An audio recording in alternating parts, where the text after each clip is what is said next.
2, 1, on y va.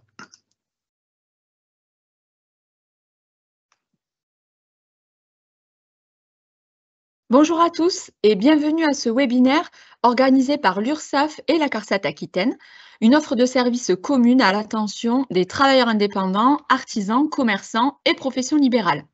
Je suis Fouzia Mehdi de l'URSSAF Aquitaine et je serai accompagnée aujourd'hui de Christophe Montlezun de la CARSAT Aquitaine pour ce webinaire qui va durer à peu près 1 heure.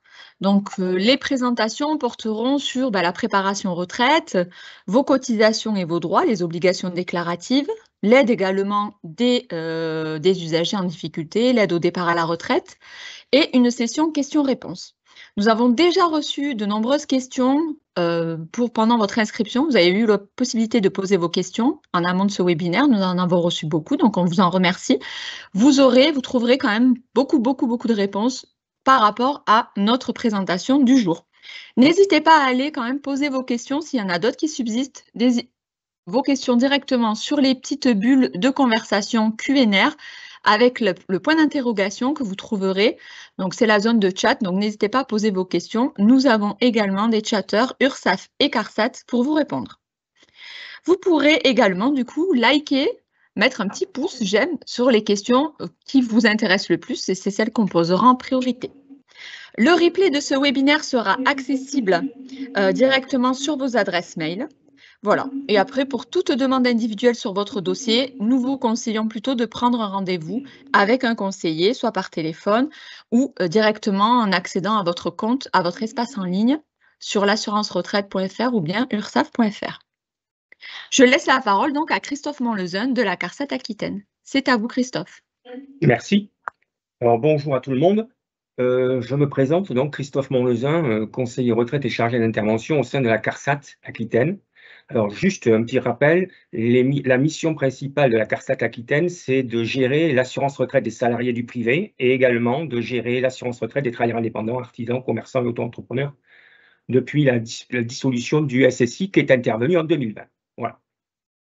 Donc, c'était une petite précision que je voulais donc apporter.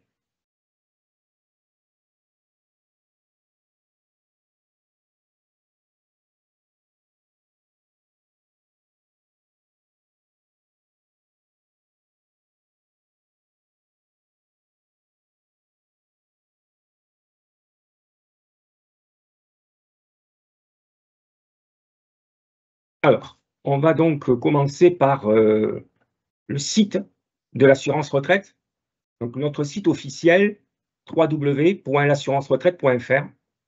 Donc, il est fortement conseillé de créer son espace personnel sur ce site. À partir du moment où vous avez créé votre espace personnel, vous aurez la possibilité, effectivement, en fonction de votre profil, que vous soyez en activité ou que vous soyez retraité, de pouvoir accéder à certaines informations personnelles, notamment la possibilité de consulter votre relevé de carrière, vérifier si votre relevé de carrière est à jour ou pas à jour.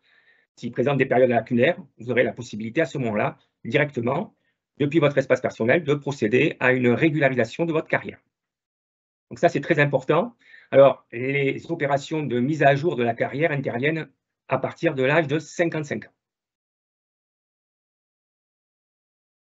Alors voilà la présentation du site. Donc à partir du moment où vous tapez l'adresse du site www.l'assurance-retraite.fr, vous arrivez sur cette page de présentation. Donc en haut à droite, vous avez un bandeau bleu, mon espace personnel.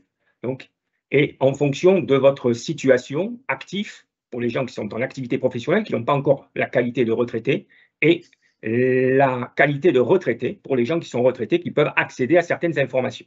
Donc il suffit donc pour la première fois de créer son espace personnel. Donc, il suffit de cliquer sur le logo Mon espace personnel et ensuite donc d'aller cliquer sur France Connect, puisque à partir de France Connect, c'est accès sécurisé à toutes les applications en ligne et vous créez donc votre propre espace personnel. Donc, voilà la présentation. Donc, j'ai créé mon espace personnel et en fonction de mon statut, donc là, on est sur la configuration d'une personne qui est en activité professionnelle, qui n'a pas encore la qualité de retraité. Il y a plusieurs pavés en fonction de la situation spécifique de chaque assuré. Il y a plusieurs pavés que l'on peut, qui sont consultables. Alors, je peux par exemple consulter mon relevé de carrière, je peux consulter ma carrière en détail, Je peux éventuellement certifier mon parcours professionnel, hein. Supposons que j'ai 35-40 ans, j'ai déjà acquis un certain nombre d'années de cotisation. J'ai la possibilité éventuellement, dans le cadre d'une recherche d'emploi ou de chercher, de démarcher un autre employeur, de pouvoir apporter la preuve que j'ai déjà derrière moi un certain nombre d'années d'expérience. J'ai la possibilité également d'obtenir mon âge de départ à la retraite. Alors, pareil, hein, cette possibilité, bien entendu, dans la mesure où votre relevé de carrière est à jour, hein. Si votre relevé de carrière n'est pas à jour, en allant sélectionner ce pavé, les informations qui vont vous être communiquées seront erronées. Vous avez la possibilité également d'estimer le montant de votre future retraite. Toujours pareil, pour avoir une estimation fiable, il faut au préalable, hein, que votre relevé de carrière soit à jour. Bon. Éventuellement, donc, vous constatez que votre relevé de carrière n'est pas à jour, vous avez la possibilité, depuis votre espace personnel, de pouvoir demander la régularisation de votre carrière. Il suffit donc de cliquer ou de sélectionner sur le pavé « Compléter ma carrière » et déclarer également les trimestres enfants pour les femmes. Vous avez la possibilité également de faire un chiffrage si vous avez l'intention de faire un rachat de cotisation ou de trimestre. La possibilité, à partir du moment où vous avez fait votre demande de retraite, de pouvoir à tout moment suivre les différentes étapes de traitement de votre dossier retraite. Et ensuite, c'est la possibilité de prendre un rendez-vous.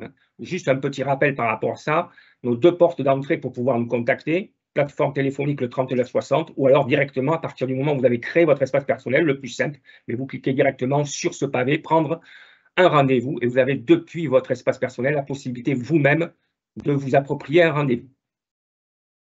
Donc voilà la présentation du site. Alors, certaines informations sont quand même importantes, notamment les trimestres enfants, ce qu'on appelle les majorations de trimestres d'assurance pour enfants. Pour une femme, à partir du moment où vous avez relevé du régime général, au cours de votre carrière professionnelle, chaque enfant vous valide 8 trimestres. Alors, ces 8 trimestres se décomposent de la façon suivante: 4 trimestres au titre du congé maternité, plus 4 trimestres au titre du congé éducation. Bon. Une petite précision, les enfants nés avant 2010, exclusivement réservés la plupart du temps à la maman. Par contre, les enfants nés à partir de 2010, donc ces 8 trimestres qui sont octroyés, les 4 trimestres au titre du congé maternité ou du congé adoption restent acquis à la maman, mais les 4 trimestres au titre du congé éducation, d'un commun accord, il faut que le couple se positionne dans les 6 mois qui suivent le 4e anniversaire des enfants. J'insiste bien, pour les enfants nés à partir de 2010, vous trouverez sur le site un formulaire qu'il convient de compléter. Et là, les 2 trimestres uniquement au titre du congé éducation d'un commun accord peuvent être octroyés au papa, mais sur accord du couple. Il n'y a pas besoin d'être marié, union libre, pacsé. Donc ça, c'est très important. Donc ça concerne uniquement les enfants nés à partir de 2010, où 2 trimestres au titre du congé éducation peuvent être affectés sur le compte du papa. Le congé parental, donc la majoration qu'on vient de voir des 8 trimestres par enfant n'est pas cumulable avec le congé parental. C'est soit l'un qu'on valide, soit l'autre. Donc c'est tout simple. Si le congé parental n'a duré que 2 ans, on laisse tomber le congé parental pour l'enfant pour lequel vous avez sollicité ce congé parental et on garde la validation classique des 8 trimestres pour l'enfant. Par contre, si le congé parental a duré plus de 2 ans, on va privilégier la validation du congé parental au détriment de la majoration classique. Et le congé parental au maximum, donc 12 trimestres, puisque le congé parental, c'est 3 ans. Alors, je précise bien, hein, congé parental, quand même, il y a des conditions bien précises pour pouvoir valider le congé parental. Il faut qu'avant, la personne ait été en activité professionnelle et qu'au retour de son congé parental, elle ait repris son activité professionnelle. Également, la possibilité d'avoir des trimestres au titre de la majoration pour enfants handicapés. Donc, je prends l'exemple dans un couple. La maman, le couple a eu un enfant, donc madame aura droit à 8 trimestres classiques, et étant donné qu'en plus cet enfant est handicapé, elle pourra également bénéficier au maximum de 8 trimestres. Alors, en plus au titre de la majoration enfant handicapé. Alors, bien entendu, il y a des conditions à réunir. L'enfant doit être atteint d'une incapacité permanente de 80%, qui ouvre droit notamment à l'allocation éducation enfant handicapé ou à la prestation compensation de handicap. Il n'y a pas de lien de parenté nécessaire.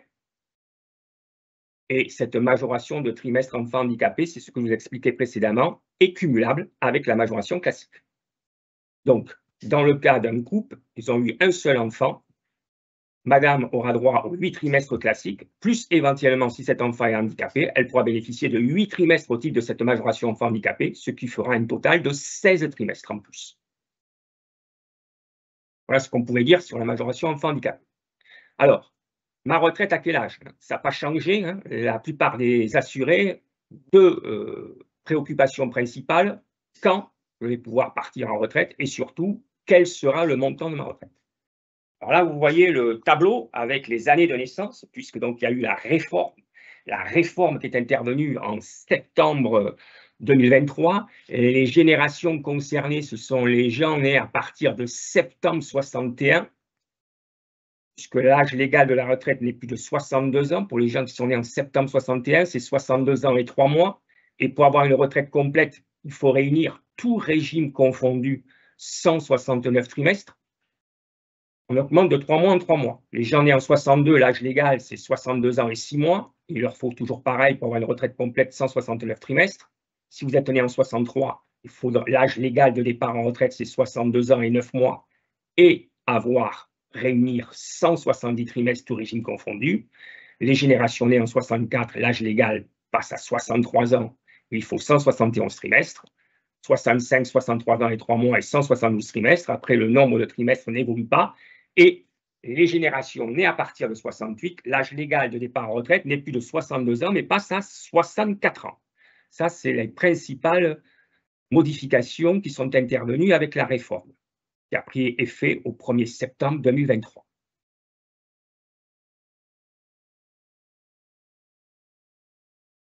Alors, différents dispositifs de départ en retraite possibles. On vient de voir précédemment le tableau qui indiquait l'âge légal de départ à la retraite. Mais chaque assuré a une situation particulière. Donc, vous pouvez partir avant cet âge légal. Alors, il y a plusieurs dispositifs qui existent. Premier dispositif, la retraite anticipée des travailleurs handicapés. Vous avez la possibilité, sous certaines conditions, si vous êtes handicapé, si vous réunissez certaines conditions, de pouvoir partir en retraite dès 55 ans. Vous avez la retraite anticipée pour carrière longue, qui concerne les gens qui ont commencé à travailler tôt et qui justifient d'un certain nombre de trimestres cotisés. Ces gens-là ont également la possibilité de partir en carrière longue dès l'âge de 60 ans, sous certaines conditions. Nous avons également un autre dispositif qui existe, c'est ce qu'on appelle la retraite pour incapacité permanente. Ça s'adresse à des gens qui sont bénéficiaires d'une rente maladie professionnelle ou d'une rente accident de travail. Il y a certaines conditions bien précises à remplir. Il y a également la retraite progressive, c'est-à-dire à partir de 60 ans ou entre 60 et 62 ans, la possibilité de demander une partie de sa retraite tout en poursuivant son activité à temps partiel. Il y a la retraite anticipée au titre de l'inaptitude au travail dès 62 ans pour des gens qui ont des problèmes de santé. Et ensuite, on l'a vu, la retraite à l'âge légal. Si à l'âge légal, vous êtes obligé d'attendre l'âge légal, c'est-à-dire que vous n'avez pas de possibilité de partir avant. Et ensuite, les gens qui ont peu cotisé, qui n'ont pas les trimestres, ils sont obligés, enfin s'ils le souhaitent, pour ne pas avoir de décote sur la retraite, solliciter la retraite qu'à l'âge de 67 ans. Parce qu'à partir du moment où vous remplissez cette condition d'âge de 67 ans, sur la retraite qui vous sera versée, il n'y aura pas de décote.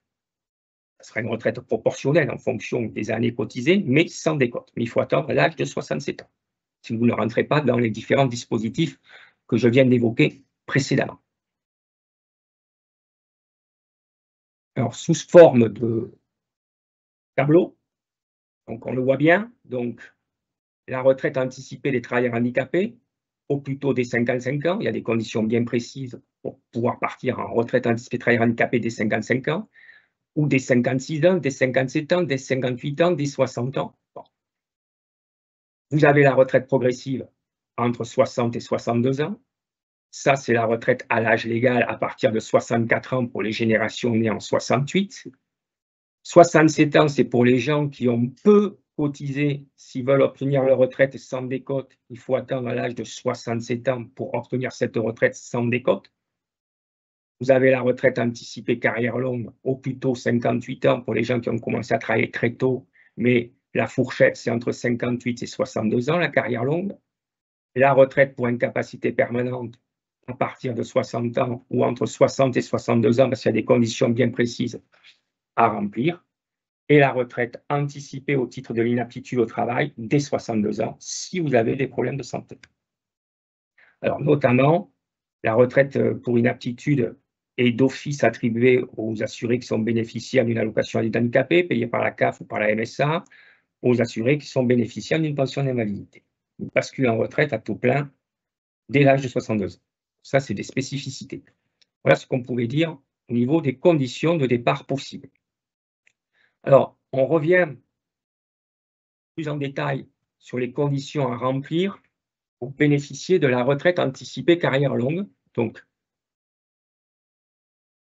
le petit tableau là qui s'affiche, donc deux conditions cumulatives à remplir. Il y a une condition de début d'activité et ensuite il y a une condition de trimestre cotisé à réunir.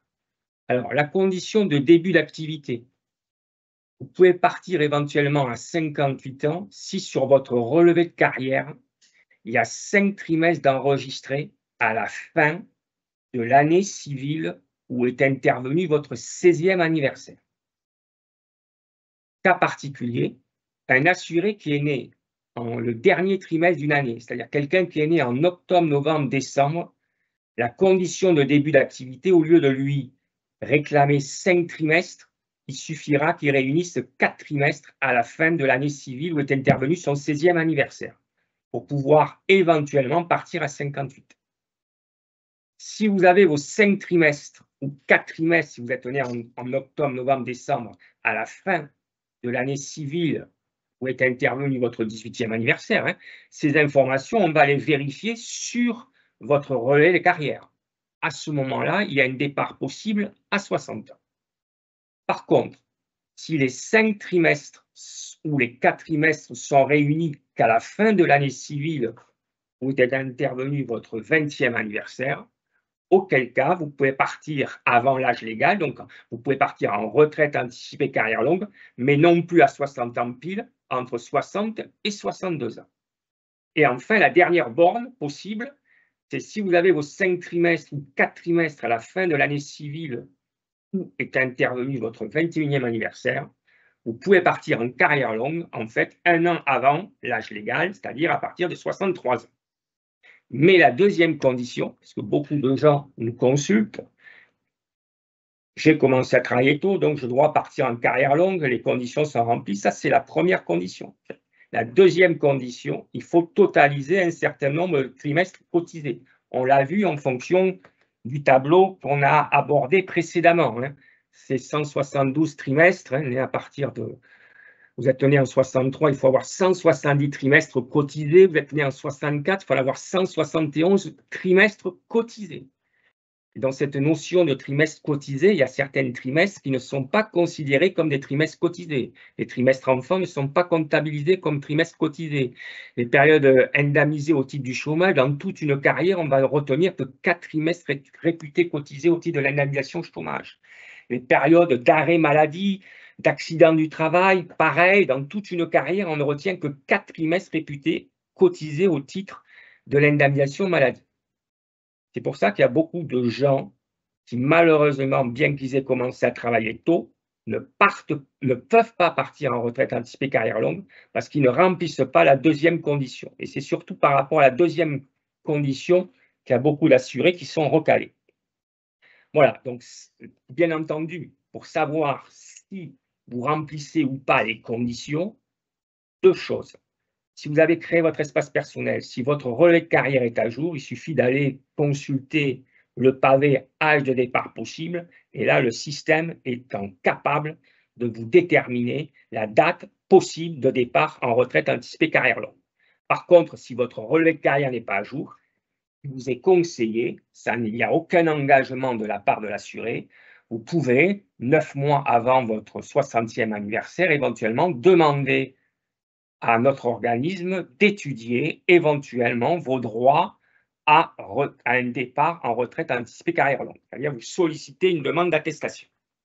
Dans cette demande d'attestation, vous avez le site où vous pouvez directement la télécharger depuis votre espace personnel en passant par votre messagerie, transmettre un document. Voilà ce qu'on pourrait dire pour essayer d'être le plus complet possible sur le dispositif de la retraite anticipée carrière longue. Donc là, le tableau reprend donc les conditions, hein, donc début d'activité, 5 trimestres à la fin du 16e anniversaire. Si je suis né entre janvier et septembre, ça suppose qu'il faut que j'ai commencé à travailler dès 15 ans, quoi. Bon, donc départ à 58 ans, mais à condition d'avoir également un certain nombre de trimestres cotisés. Âge de début d'activité avant 18 ans, toujours pareil, c'est ce que j'indiquais précédemment, à partir de 20 ans. Les conditions sont énumérées à partir de 21 ans, départ 1 an avant l'âge légal à 63 ans. Bon. Autre possibilité, avant l'âge légal. Supposons que je sois né en 1962, donc mon âge légal de départ à la retraite, normalement, c'est 62 ans et 6 mois. Mais est-ce que j'ai la possibilité de partir avant? Alors, on a vu tous les autres dispositifs que je viens d'énumérer, vous n'en remplissez aucun, sauf la retraite progressive. La retraite progressive, vous avez la possibilité de partir avant l'âge légal. Alors, si vous êtes né en 62, l'âge légal de la retraite progressive, c'est 60 ans et 6 mois, et à condition d'avoir 150 trimestres, tout régime confondu, et d'avoir une activité à temps partiel. Donc, au niveau de l'activité à temps partiel, donc, il faut travailler entre 40 et 80% de la durée légale conventionnelle de travail applicable dans l'entreprise. Ça, c'est pour les gens qui sont salariés. Quelqu'un qui a la qualité de salarié, il peut souscrire à une retraite progressive s'il est né en 62, dès l'âge de 62 ans et 6 mois, à condition qu'il ait un contrat de travail à temps partiel. Ce contrat de travail à temps partiel ne doit pas excéder 80% de la durée légale conventionnelle de travail dans l'entreprise, ni être en dessous de 40%. Mais ce dispositif est également applicable aux travailleurs indépendants, artisans, commerçants. Voilà. Donc là, les conditions, il faut réduire vos revenus et la retraite progressive n'interviendra au 1er janvier de l'année suivante. C'est-à-dire, si vous voudriez partir en retraite progressive, vous auriez l'intention, je suis artisan, né en juin 2024, la retraite progressive ne pourrait intervenir qu'à compter du 1er janvier 2025.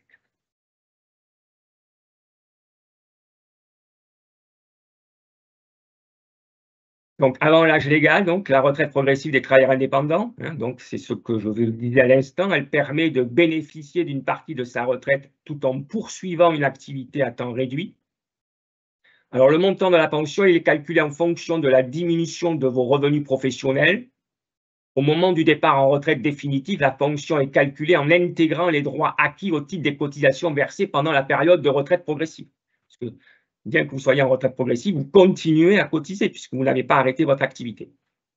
Alors, les conditions pour pouvoir y souscrire, c'est 2 ans avant l'âge légal, réunir au moins 150 trimestres, tout régime confondu, et exercer à titre exclusif une activité artisanale ou commerciale et réduire ses revenus travailleurs non salariés.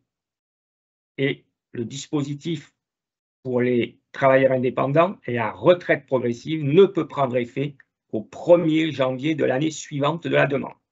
Et après, il y aura un contrôle pour vérifier éventuellement si vos revenus professionnels ont bien baissé, s'il y a des conditions à réunir par rapport à ça. Si vos revenus professionnels n'ont pas baissé suffisamment, on met fin à la retraite progressive. Voilà ce qu'on pourrait dire sur le dispositif retraite progressive.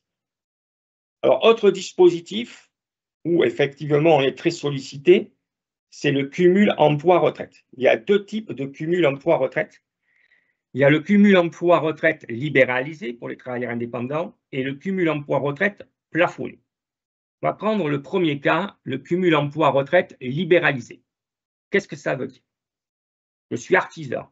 Je demande ma retraite à l'âge légal. J'ai droit à ma retraite à taux plein parce que, en fonction de mon année de naissance, je remplis la condition des trimestres nécessaires pour obtenir ma retraite à taux plein. Donc, je peux prendre ma retraite tout en poursuivant mon activité professionnelle, d'artisan ou de commerçant. Bien entendu, à condition d'avoir obtenu au préalable toutes mes retraites de base et complémentaires. Donc, je résume, je suis artisan, je demande ma retraite à l'âge légal, avec mon nombre de trimestres, je touche ma retraite de base, je touche ma retraite complémentaire et je peux poursuivre mon activité d'artisan ou commerçant sans limitation, ce qu'on appelle le cumul emploi-retraite libéralisé. Et éventuellement, compte tenu de la réforme, le fait de poursuivre mon activité en tant qu'artisan et commerçant m'ouvre droit, éventuellement, lorsque j'arrêterai cette activité, à une deuxième retraite. La première retraite ne sera pas révisée, mais ça génère l'ouverture d'un droit à deuxième retraite.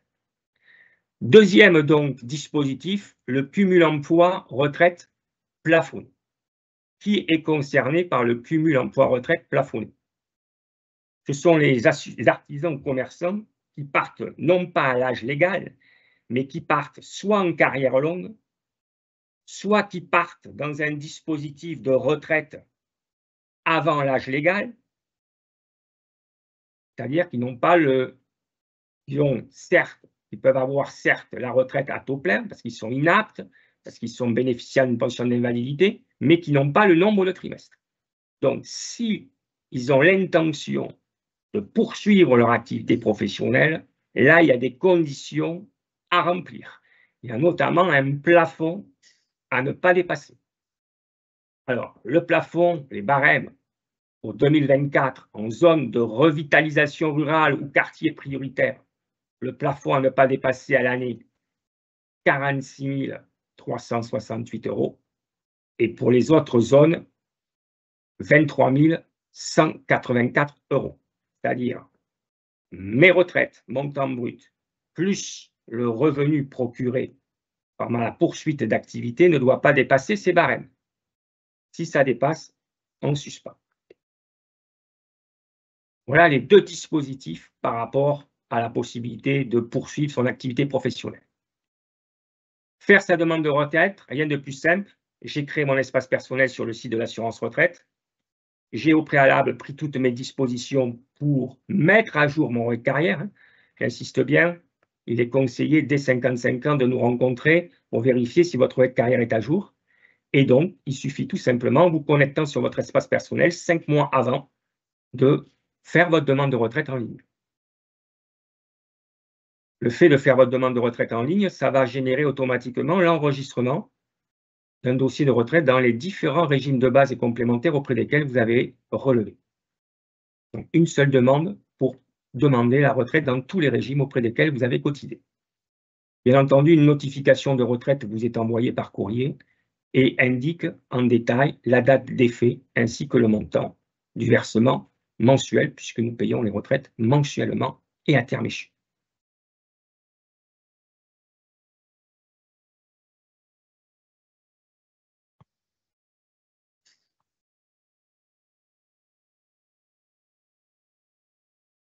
Merci à toi, Christophe.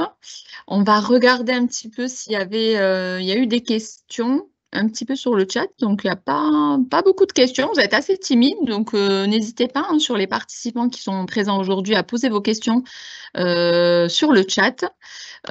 Voilà, donc on a quand même notre collègue Sylvie au niveau du chat qui a répondu directement. Hein. Donc, on a un monsieur qui demandait au niveau des trimestres pour enfants, qu'il a élevé 3 enfants. Est-ce que ça octroie des trimestres supplémentaires? Il me semble qu'il n'y a pas de trimestre supplémentaire pour 3 enfants, mais il y a une majoration. Tu peux en dire plus peut-être, Christophe?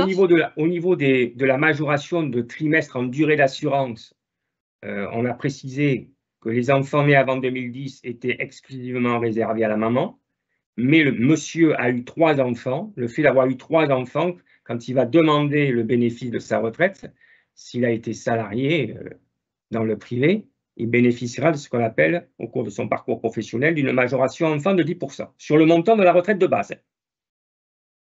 c'est pas ça. sur la partie complémentaire. Exactement, voilà. Et après, c'est la même personne qui parlait du service militaire qui n'était toujours pas comptabilisé. Il a déjà envoyé l'ensemble des documents. Donc voilà, ça fait à peu près 2 ans et enfin, il le voit toujours Bon, pas à jour. alors, Comment ça peut se passer ça? Est-ce qu'il va y avoir juste des une mises à jour? précision par rapport à la prise en compte de la période militaire. D'abord, s'assurer que c'est du service militaire, la durée légale du service militaire, que monsieur n'avait pas la qualité d'engagé volontaire, parce que c'est particulier. Donc, normalement, on a un accord avec la Direction nationale du service militaire. La Direction nationale du service militaire nous communique systématiquement pour tous les assurés les dates légales du service militaire. Donc, normalement, c'est enregistré automatiquement sur le relevé de carrière de chaque assuré. En principe, l'assuré, quand il consulte son relevé de carrière, sa période militaire est positionnée sur son relevé. Mais on a effectivement certains manques, notamment pour les gens qui ont fait leur service militaire dans le cadre de l'armée de l'air. Souvent, la Direction nationale du service militaire ne va pas forcément communiquer les renseignements pour les durées légales du service militaire pour les gens qui ont fait leur service militaire dans l'armée de l'air, auquel cas il appartient effectivement à l'assuré soit de nous fournir son livret militaire, soit de solliciter auprès des services compétents un état signalétique et des services afin qu'on puisse valider sa période de service militaire dans le cas d'une régularisation de carrière. Alors j'insiste par rapport à ce monsieur. Donc ce monsieur a priori donc a sollicité depuis un certain nombre de temps la prise en compte de sa période de service militaire. Bon, si le délai commence à être un peu long, je l'invite fortement soit à nous contacter au 3960 pour faire une intervention afin que sa demande de régularisation soit traitée dans les plus brefs délais. Voilà. Merci Christophe, c'était la réponse aussi que Sylvie avait apportée. Donc, j'ai repris un petit peu aussi les questions qui ont été posées en amont de ce webinaire. Donc, il y a une des questions qui est revenue souvent. À partir de quand, en tant que travailleur indépendant, je dois faire mes démarches, en tout cas, pour demander ma retraite? Tu peux repréciser un petit peu, Christophe, les Alors, délais? les délais, si vous faites donc en passant par le site, délai 5 mois avant la date de départ. 5 mois avant la date d'effet que vous choisissez, vous devez faire votre démarche en ligne. Vous ne pouvez pas la faire 7 mois, 8 mois, 9 mois, 1 an avant. Les démarches pour faire la demande de retraite en ligne, c'est une simple formalité. La difficulté, et on le voit encore aujourd'hui sur le terrain, c'est qu'on a beaucoup d'assurés encore qui viennent nous voir au dernier moment, c'est-à-dire qu'ils n'ont pas forcément vérifié si leur relevé de carrière était à jour ou pas. Donc on a des gens qui nous sollicitent au dernier moment, je veux partir éventuellement en carrière longue. Si le relevé de carrière n'est pas à jour, il va falloir d'abord mener un travail pour régulariser les périodes lacunaires au vu des justificatifs ou des précisions que l'assuré va nous demander, et ça génère un certain délai. Tant que le relevé de carrière n'est pas à jour, on n'est pas capable de dire à un assuré quand est-ce que vous pouvez partir et dans quel dispositif vous pouvez partir. Donc c'est pour ça qu'on insiste, dès 55 ans, intervenir ou faire le point avec nos services pour vérifier si votre relevé est à jour. Parce qu'à partir du moment où vous avez un relevé à jour, la retraite, la devise, c'est ça se prépare à l'avance. Si votre relevé est à jour, on va pouvoir vous dire à l'avance les différents dispositifs de départ en retraite qui s'offrent à vous. À partir de là, on part du principe que l'assuré a eu toutes les informations de communiquer et ensuite, il est le seul décideur pour déterminer sa date de départ. Très bien. Donc, on commence à avoir des questions un petit peu dans le chat, donc je vais reprendre les questions. On a Stéphane qui dit que sur le site retraite, il est précisé qu'il peut partir à 63 ans et 9 mois avec 166 trimestres, alors que Christophe a évoqué 170 trimestres. Dois-je travailler 1 an de plus? Merci. Enfin, Stéphane, il faut peut-être préciser votre année de naissance parce que c'est votre année de naissance qui conditionne le nombre de trimestres à obtenir pour partir à la retraite. Alors, pour partir à la retraite, effectivement, tout dépend du dispositif dans lequel monsieur peut partir. Mais s'il n'est pas dans une catégorie particulière, par exemple, l'âge légal de la retraite, pour quelqu'un qui est né en 63, pour avoir une retraite complète, il faut justifier de 170 trimestres tout régime confondu. Voilà la réponse. Merci, Christophe. On a une personne aussi dans le chat qui dit qu'elle a cotisé en 2018 à la CIPAV et qu'elle a bien payé la cotisation qui est visible sur le site. Mais aucun trimestre n'est comptabilisé pour cette année-là. Alors là, toujours pareil, hein, si vous voulez, juste pour schématiser, 42 régimes de retraite en France. Donc la CIPAV gère les professions libérales. Donc là, je conseillerais éventuellement l'assuré à se rapprocher de la CIPAV. Oui, tout à fait. Et sachant qu'en fonction de revenus, donc se rapprocher de la CIPAV, voir éventuellement s'il a des justificatifs, des appels de cotisation, des justificatifs de l'époque, pour éventuellement voir si la CIPAV va régulariser, si c'est une erreur, s'il y a une mise à jour qui va intervenir. Très bien. Merci Christophe. Voilà, et on a Pascal qui est aidant familial et sa fille handicapée à 80%, elle a 30 ans. Est-ce que je peux bénéficier de trimestres supplémentaires? Il me semble que c'est quelque chose que tu as évoqué, Christophe, les trimestres supplémentaires par rapport à un enfant handicapé élevé. Oui, ça, c'était effectivement la majoration de durée d'assurance pour enfants handicapés, hein, jusqu'à l'âge de 20 ans. Mais là, si la personne s'occupe éventuellement, elle est aidant familial, c'est-à-dire qu'elle s'occupe d'un adulte handicapé, éventuellement, ça peut lui ouvrir droit à des trimestres supplémentaires. D'accord. C'est différent. Il y a des conditions bien précises à remplir. Donc là, sur ces questions qui sont assez précises et voilà, qui sont assez personnelles, on vous invite quand même à, lorsque vous ferez votre demande de retraite, à le préciser. Ça, c'est des choses qu'il faut que vous disiez et que vous le précisiez également sur un rendez-vous téléphonique ou physique auprès d'un conseiller retraite. Je regarde un petit peu au niveau du chat. Cumul emploi-retraite, le montant minimum ou maximum de revenus ou nombre d'heures maximum travaillées ou pas. Bon, en tant que travailleur indépendant, si vous terminez votre carrière en tant que travailleur indépendant et que vous souhaitez obtenir votre retraite et continuer à travailler, ça, Christophe l'a présenté, le cumul emploi-retraite. Tu peux peut-être repréciser un petit peu, mais… Oui, mais il y a deux dispositifs. Il y a le cumul emploi-retraite libéralisé. Donc, le cumul libéralisé, ça concerne quelqu'un qui demande la retraite à l'âge légal. C'est-à-dire qu'il ne demande pas la retraite avant l'âge légal et qui demande sa retraite à l'âge légal et avec son nombre de trimestres. Donc, dans ce cas-là, cet assuré va toucher sa retraite de base ou ses retraites de base et ses retraites complémentaires et va avoir la possibilité de poursuivre son activité de travailleur indépendant, quel que soit le revenu. C'est-à-dire cumul intégral. On appelle ça le cumul libéralisé, dans le jargon de la législation des travailleurs indépendants. Et l'autre possibilité, c'est le cumul emploi plafonné. Là, attention, ça s'adresse à des gens qui partent en retraite avant l'âge légal parce qu'ils remplissent certaines conditions, soit la carrière longue, soit la retraite anticipée des travailleurs handicapés, soit la retraite pour inaptitude dès 62 ans, mais qui n'ont pas le nombre de trimestres, qui n'ont pas réuni le nombre de trimestres nécessaires pour obtenir la retraite à taux plein, parce qu'ils partent avant l'âge légal. Donc ces gens-là, s'ils veulent toucher leur retraite, plus poursuivre leur activité de travailleur indépendant, c'est possible, mais il y a certaines conditions. Il y a un plafond à ne pas dépasser. Et ce plafond est différent suivant qu'on est en zone de revitalisation rurale ou pas. Voilà. Très bien, merci Christophe. Donc, il y a encore des questions qui arrivent dans le chat. Sylvie, notre collègue de la CARSAT, est en train d'y répondre également. Donc, Christophe a répondu à pas mal de questions. On va continuer avec la partie URSSAF et on reprendra un petit peu le fil des questions directement à la fin du webinaire. Donc, je continue avec les cotisations minimales. Comment ça se passe pour un travailleur non salarié? Donc, vous voyez que vous, en tant que travailleur indépendant, vous, artisan ou commerçant, là, ça s'adresse plutôt à vous. Vous validez, quoi qu'il arrive, 3 trimestres de retraite parce que vous payez un minimum de cotisation auprès de l'URSSAF et vous avez donc un forfait de retraite de base que vous payez, par exemple, pour cette année à 931 € qui vous permet de valider 3 trimestres réputés cotisés.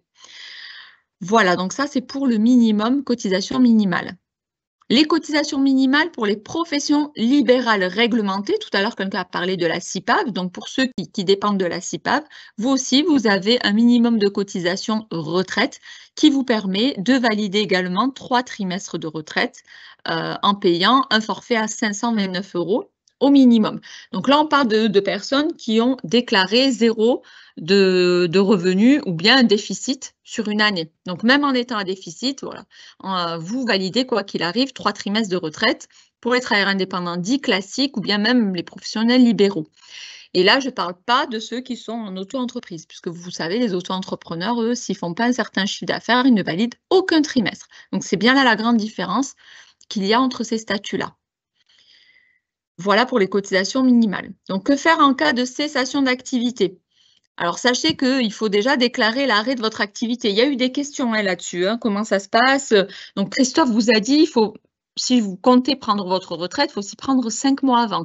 Donc là, au niveau de l'arrêt de votre activité, vous pouvez très bien le faire vraiment quand vous déciderez d'arrêter votre activité. Mais rien ne vous empêche de vous y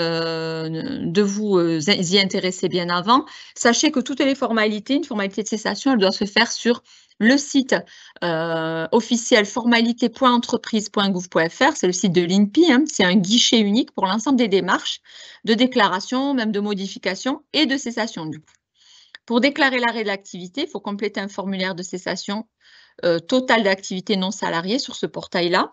Et toutes ces informations vont être ensuite transmises aux différents organismes partenaires. Donc, nous, on sera donc informés à l'URSSAF, mais également les impôts, la DGFiP, l'INSEE, au greffe, chambre des métiers de l'artisanat, etc.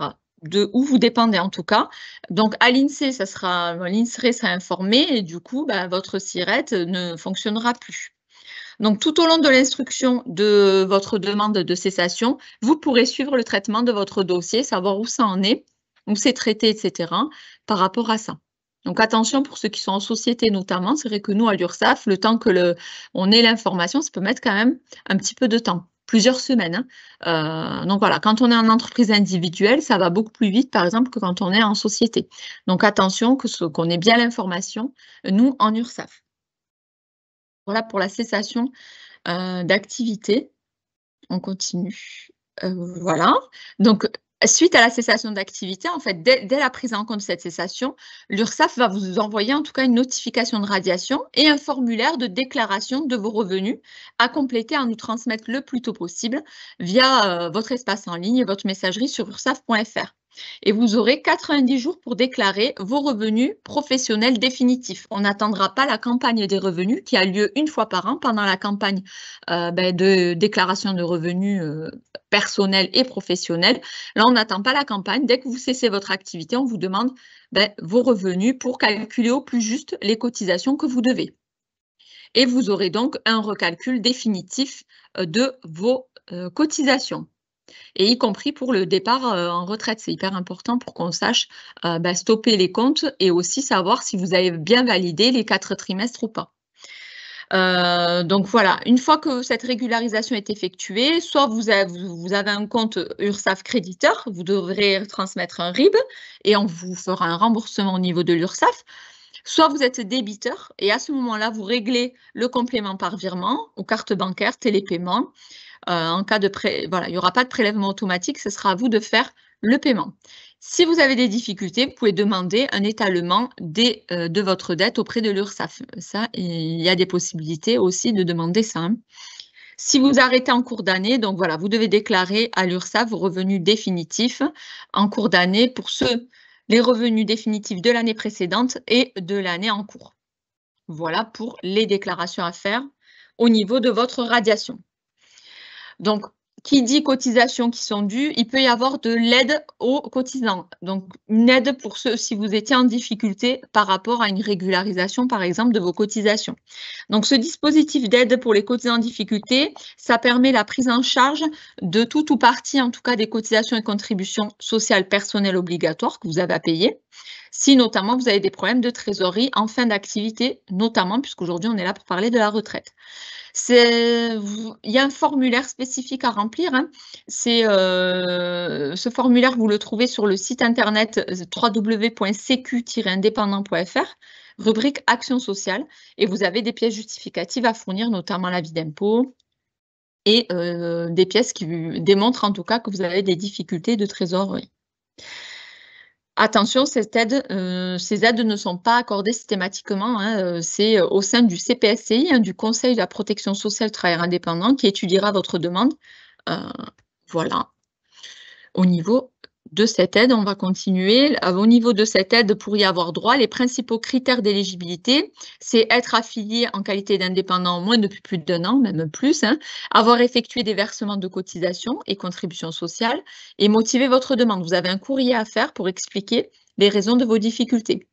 Et comme je disais, donc cette demande, elle est étudiée par la commission d'action sociale, hein, et les décisions ne sont pas contestables. Une fois que si vous avez un refus, ben vous avez un refus, vous ne pourrez pas contester. Si vous avez un accord, pareil, ça ira directement se verser sur votre compte cotisation, puisque vous devrez, si vous en devez, voilà, ça sera versé directement sur votre compte URSSAF.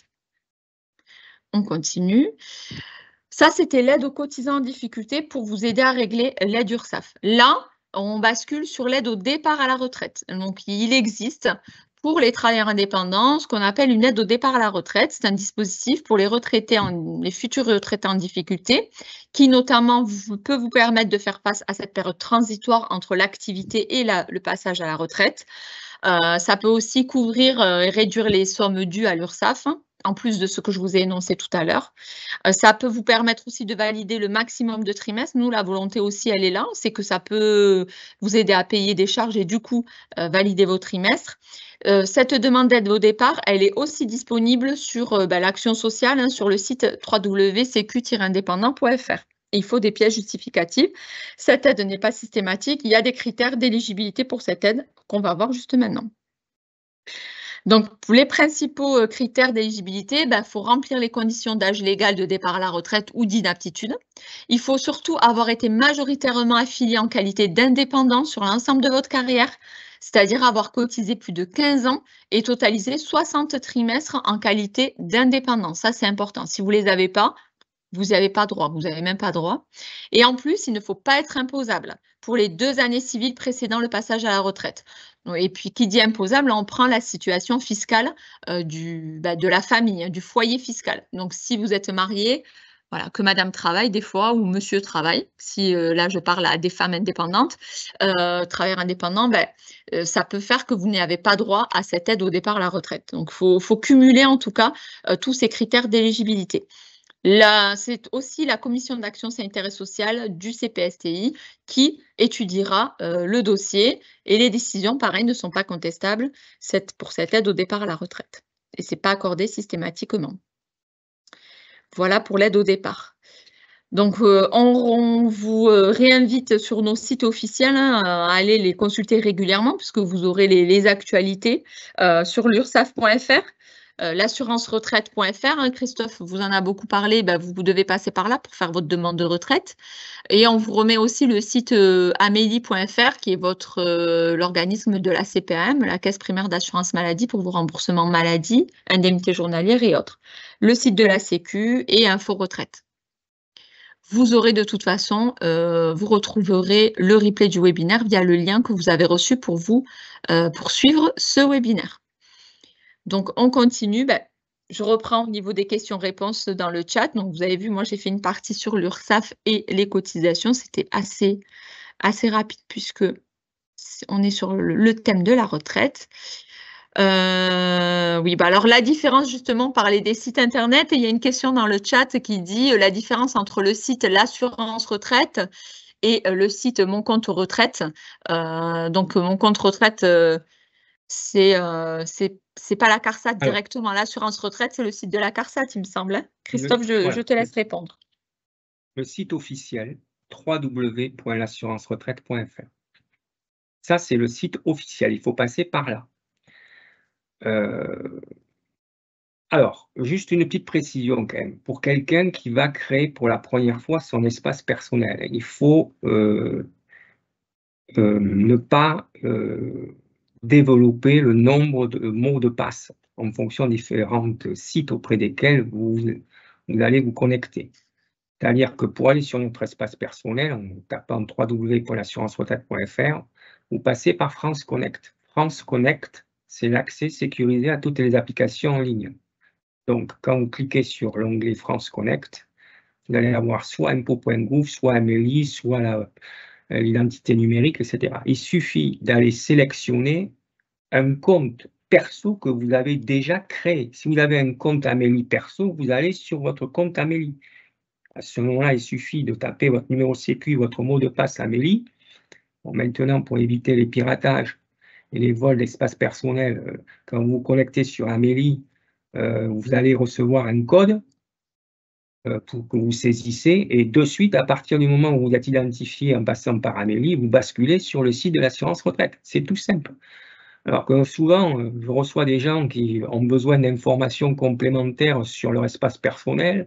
Quand ils viennent à un rendez-vous, ah mais mon code, je l'ai marqué sur un carnet, je ne l'ai pas, etc. Donc moi, si vous voulez, quand je vais sur l'assurance retraite, je passe par Amélie ou impôts.gouv, pof, en 2 clics, je suis directement sur le site de l'assurance retraite.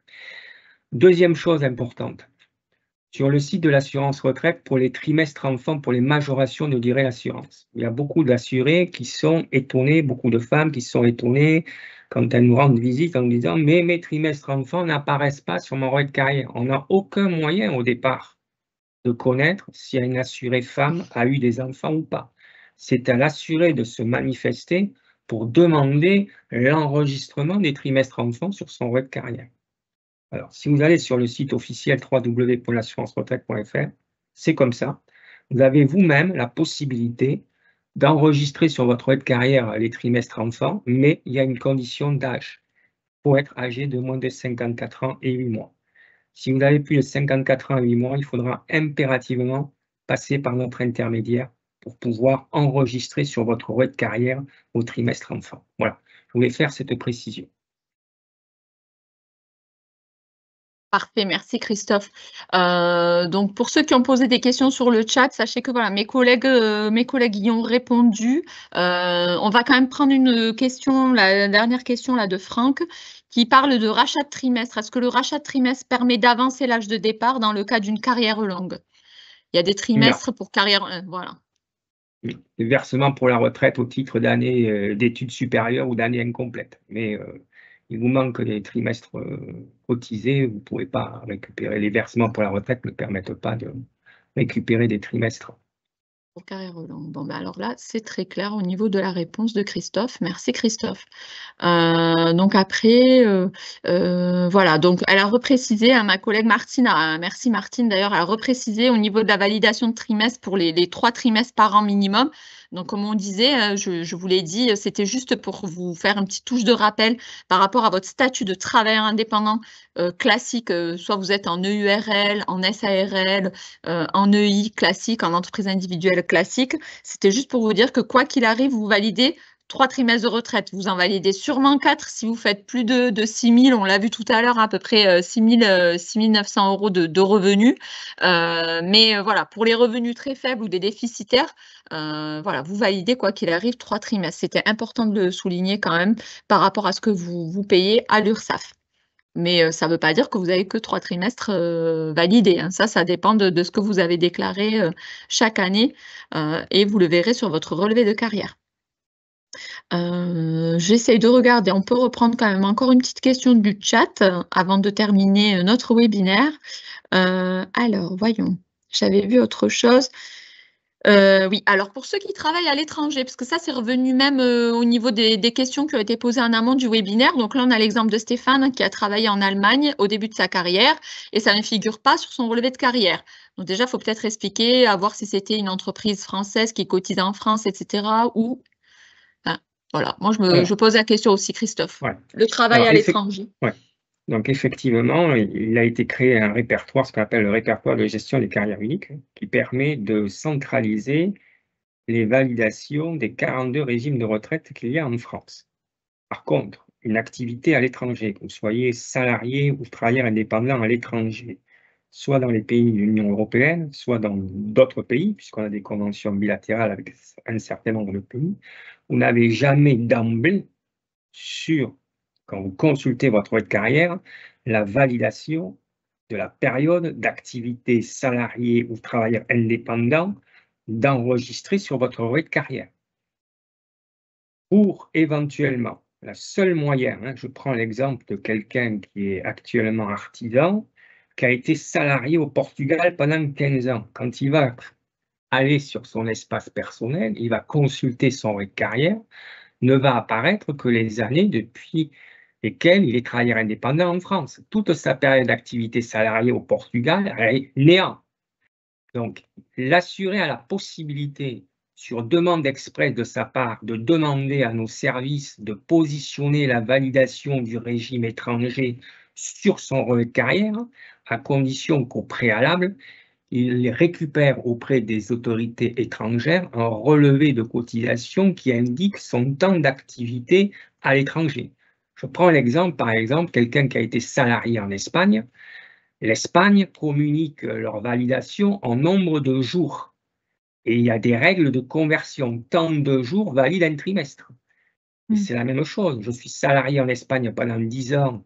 Je reviens en France, je suis salarié en France et après artisan. Quand je vais consulter sur mon espace personnel mon relevé de carrière, il va y avoir un trou. Toute ma période d'activité salariée en Espagne n'apparaît pas. Donc moi, ce que je conseille, ce qu'il est fortement conseillé aux gens avant l'âge légal, nous, on fait la liaison avec l'étranger quand vous demandez le bénéfice de votre retraite.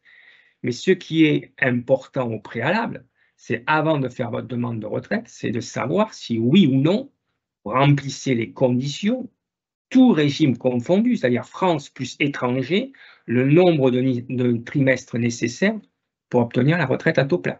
Donc c'est à ce moment-là, ça c'est primordial de le savoir à l'avance. Donc le seul moyen pour le savoir à l'avance, c'est de récupérer un document auprès des autorités étrangères et ensuite de demander expressément à ce que la validation du régime étranger soit positionnée sur votre relevé de carrière. Comme ça vous permet, France plus étranger, clac, vous savez de suite combien vous totalisez le trimestre à ce jour. C'est le seul moyen. Très bien, merci Christophe pour ta réponse. Donc, il y a encore des questions qui arrivent, mais on arrive au terme de ce webinaire. Donc, des questions sur les trimestres supplémentaires d'aide. Si on aide, on est aidant. Et je vois que Sandrine, elle l'a posé 2 fois dans le chat, donc je me permets quand même de poser la question. Est-ce qu'il existe des trimestres supplémentaires pour l'aide des 2 parents très âgés? Est-ce que ça marche dans le même sens que les enfants aidants familiales? C'est aidant familial, ça, Christophe, il me semble. Oui, tout à fait, c'est possible. C'est possible à partir du moment, alors il y a des conditions précises, à partir du moment où vous réduisez votre activité professionnelle pour se consacrer à des parents ou à un membre de la famille qui remplit certaines conditions par rapport à l'handicap, ça vous permet éventuellement de bénéficier de trimestres supplémentaires. Toute période de 30 mois civils valide un trimestre. Bon, ça c'est la première chose. Et deuxième chose, ce qui peut également se passer, c'est que vous pouvez bénéficier de ce qu'on appelle d'une affiliation gratuite à l'assurance vieillesse des personnes assumant la charge d'un adulte handicapé. Et ça, il y a une démarche à faire auprès de la MDPH pour demander l'affiliation. Automatiquement, ça génère des revenus comme si vous cotisiez à titre personnel. Mais au préalable, il y a une demande à faire auprès de la maison départementale des personnes handicapées pour déclencher l'affiliation. Voilà. Eh bien, mais là, merci, bon, par rapport à cette thématique, il est quand même fortement recommandé de nous consulter pour en détail voir comment ça peut s'articuler. Je rentre dans les généralités, je ne rentre pas dans les détails. Très bien, merci Christophe. Donc avec Sylvie et Martine, on a continué à répondre au chat aussi. Donc pour Julie, la question de Julie, pour les gérants de TNS qui prendraient 4 000 ou 5 000 de rémunération, ils valideraient bien 3 trimestres. Je vous ai répondu, ils en valident même 4 si c'est une rémunération mensuelle. 4 000 € par mois, vous validez 4 trimestres. On ne peut pas valider plus de 4 trimestres par an de toute façon. Mais voilà, le minimum c'est 3. Sachez qu'il faut juste retenir ça, qu'au minimum, même si on est sur une année déficitaire, on n'a pas réussi à se verser une rémunération ou ça a été une année catastrophique, au niveau financier de la boîte, on a quoi qu'il arrive 3 trimestres validés. C'était ça que je voulais que vous reteniez. Après, pour le reste, généralement, vous les validez. Voilà, donc pour le reste des questions, vous avez quand même les réponses qui ont été données soit directement sur notre présentation, soit directement dans le chat ou lors des sessions questions-réponses. Donc, on arrive à la fin de ce webinaire.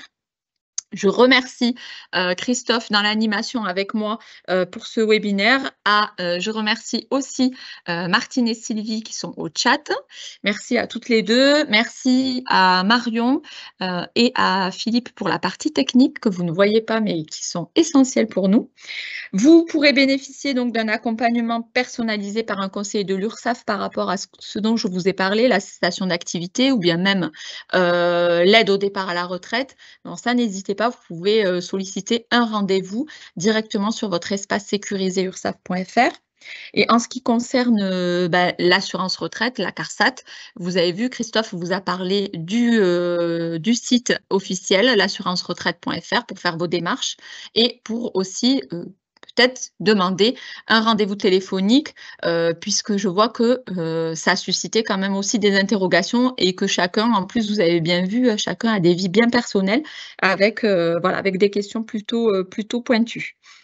Donc, je vous remercie, surtout à vous, les participants. Vous avez été quand même nombreux et vous avez posé vos questions dans le chat. Donc, ça a été assez interactif. Merci à vous. On vous rappelle de consulter régulièrement nos sites internet, l'ursaf.fr et l'assurance retraite. Bonne journée à tous et à très bientôt pour un prochain webinaire.